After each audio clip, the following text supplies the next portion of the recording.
God, I realize ko, His ways are higher than our ways. Tsaka may sinabi sa Bible, di ba?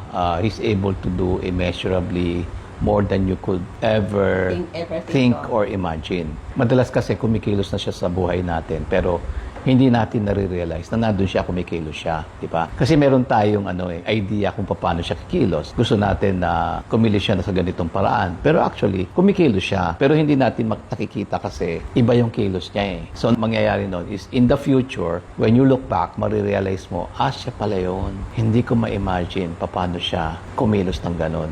At Diba? saka tayo kasi madalas nakatingin lang sa immediate result. Pero yung pala, pag ang Diyos sumagot, planchado siya hanggang dulo. Yung ways niya, iba eh. Iba diba? eh, oo Iba eh. talaga. Minsan, kala mo, sasagot siya this month. Eto na.